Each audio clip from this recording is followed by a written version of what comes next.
Percy takes the plunge. Sometimes Percy takes stone tracks to the other end of the line. There he meets engines from the other railway. One day Henry wanted to rest in the shed, but Percy was talking to some tank engines. It was raining hard. Water swirled under my boiler. I couldn't see where I was going, but I struggled on. "Oh, Percy, you are brave." "Well," said Percy modestly, "it wasn't anything really. Water's nothing to an engine with determination." "Tell us more, Percy," said the engines. "What are you engines doing here?" hissed Henry. "This shed is for the Fat Controller's engines. Go away." "Silly things," Henry snorted. "They're not silly." Percy had been enjoying himself. He was cross because Henry had sent them away. "They are silly, and so are you. Water's nothing to an engine with determination. Pah!" "Anyway," said cheeky Percy, "I'm not afraid of water. I like it." He ran away singing, "Once an engine attached to a train was afraid of a few drops of rain."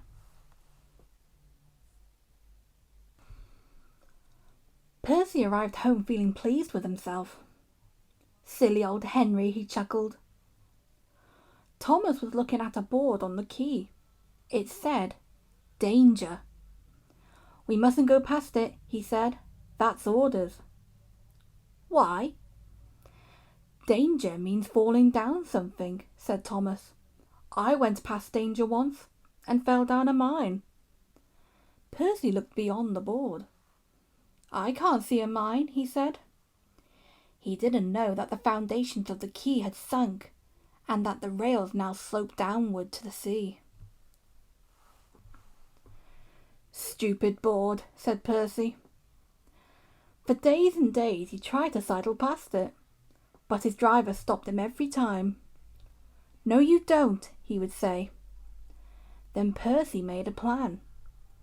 One day at the top station, he whispered to the trucks, "Will you give me a bump when we get to the quay?" The trucks were surprised. They had never been asked to bump an engine before. They giggled and chatted about it the whole way down. "Whoa, Percy, whoa," said his driver, and Percy checked obediently at the distant signal. "Driver doesn't know my plan," he chuckled. On, laughed the trucks. Percy thought they were helping. "I'll pretend to stop at the station, but the trucks will push me past the board. Then I'll make them stop. I can do that whenever I like." If Percy hadn't been so conceited, he would never have been so silly. Every wise engine knows that you cannot trust trucks. They reached the station, and Percy's brakes groaned. That was the signal for the trucks. Go on, they yelled, and surged forward together. They gave Percy a fearful bump, and knocked his driver and fireman off the footplate. "Oh!" said Percy, sliding past the board. The day was misty. The rails were slippery. His wheels wouldn't grip. Percy was frantic. "That's enough!" he hissed, but it was too late. Once on the slope, he tobogganed helplessly down, crashed through the buffers, and slithered into the sea.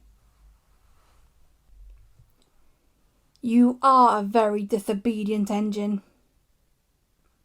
Percy knew that voice. He groaned. The foreman borrowed a small boat and rowed the Fat Controller round. "Please, sir, get me out, sir. I'm truly sorry, sir." "No, Percy, we cannot do that till high tide. I hope it will teach you to obey orders." "Yes, sir."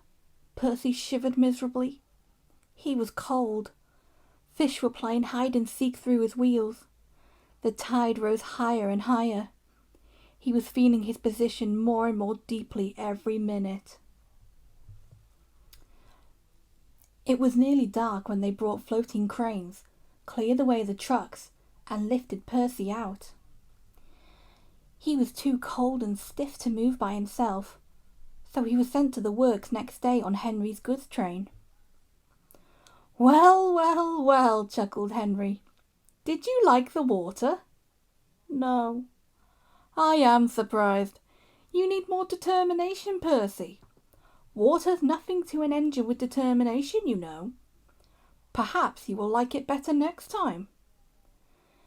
But Percy is quite determined that there won't be a next time.